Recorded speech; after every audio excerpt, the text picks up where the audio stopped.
ఈ కథ శిల్పాధికారం సంగం సాహిత్యంలో ఒక గొప్ప కావ్యం నుండి తీసుకోబడింది. ప్రేమ, నమ్మకం, అన్యాయం మరియు తీర్పు మధ్య ప్రయాణించే కన్నగి కథ ఇది. గత భాగంలో తన భర్త కోవలన్ను అన్యాయంగా మరణశిక్ష విధించాలని తెలుసుకున్న కన్నగి మదురై వైపు సాగింది. ఇక ఇప్పుడు ఆమె ఆగ్రహం ఎలా రూపాంతరం చెంది చరిత్రను మార్చిందో చూద్దాం. కన్నగి మనసులో ఎటువంటి భయం లేదు. ఆమె కన్నీరును ఆపలేదు. ఆమె కోపాన్ని ఎవరూ ఆపలేరు. మదురై రాజభవనంలో ఉన్న రాజు తను చేసిన తప్పును తెలుసుకునేలా చేయడానికి ఆమె అడుగులు వేగంగా వేసింది. అందరూ ఆమె వైపు చూస్తున్నారు. ఎవరో విస్మయంతో, ఎవరో భయంతో. రాజా, నన్ను చూడగలవా? నా భర్తను అన్యాయంగా హతమార్చింది నువ్వేనా? రాజు సింహాసనంపై ఆశ్చర్యంతో చూస్తున్నాడు. రాణి పక్కన భయంతో ఉంది. రాజు చేతిని పైకెత్తి, ఎవరక్కడ? ఈ మహిళ ఎవరు? ఎందుకింత కోపంగా ఉంది? నేను కోలన్ భార్య. నువ్వు నా భర్తను దోషిగా ప్రకటించావు, కానీ అతను తప్పు చేయలేదు. నా భర్తను చంపిన నీకు నీ రాజ్యంలో న్యాయం చేసే అర్హత ఉందా? రాజు ఆశ్చర్యపోతూ, కోలన్ దొంగ అని మా సైనికులు చెప్పారు. అతని చేతిలో రాణి శిలంబు ఉంది. కన్నగి తన గాజును పైకెత్తి భయంకరమైన స్వరంతో, ఈ గాజును చూడండి, ఇది నిజమైనది. కానీ నా భర్త వద్ద ఉన్నది నకిలీది.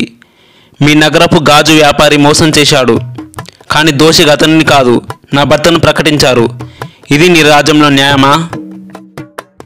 రాజు ఆగమాగంగా సైనికులను చూస్తూ, రాజు ఒక్కసారిగా తన పొరపాటును తెలుసుకుంటాడు.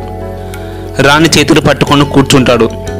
రాజు కన్నీటి మాటతో, నన్ను క్షమించు కన్నగి. నిజంగా నీ భర్తను అన్యాయంగా మేము శిక్షించాము. కన్నగి తన కోపాన్ని వ్యక్తం చేస్తూ, నీ రాజ్యంలో అన్యాయాన్ని ప్రోత్సహించింది. నా భర్త ప్రాణం తీసింది. ఈ నగరం ఇప్పుడు తన తప్పిదానికి శిక్ష అనుభవించాలి. ఆమె భూమిపై నిలబడి ఆమె కోపాన్ని ఉద్ఘాటిస్తుంది. ఈ మదురై నగరాన్ని దహించబడాలి. న్యాయం లేని రాజ్యం కాలిపోవాలి. అక్కడే ప్రకృతి మారిపోతుంది. నిప్పులు ఉప్పొంగుతున్నాయి. రాజభవనం కూలిపోతుంది. మదురై ప్రజలు భయంతో పరుగులు తీస్తున్నారు.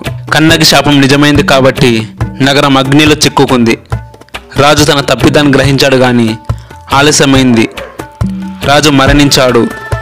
రాజధాని తగలబడి మదురై చరిత్రలో అతిపెద్ద శాపంగా మిగిలిపోయింది. కన్నగి నగరాన్ని చూచి నిశ్చలంగా నిలబడిపోయింది. ఆమె కన్నీరు కింద పడింది, కానీ ఆమె గుండె గట్టిపడింది. కన్నగి తన ఆగ్రహాన్ని ప్రదర్శించిన తర్వాత మౌనంగా అక్కడి నుండి వెళ్ళిపోయింది. ఆమె చరిత్రలో ఒక న్యాయం కోసం పోరాడిన మహిళగా నిలిచిపోయింది. ఆమె కథను తరతరాలుగా మరవరాదు. ఈ సంగం సాహిత్యం మీకు నచ్చినట్టయితే లైక్ చేసి షేర్ చేయండి.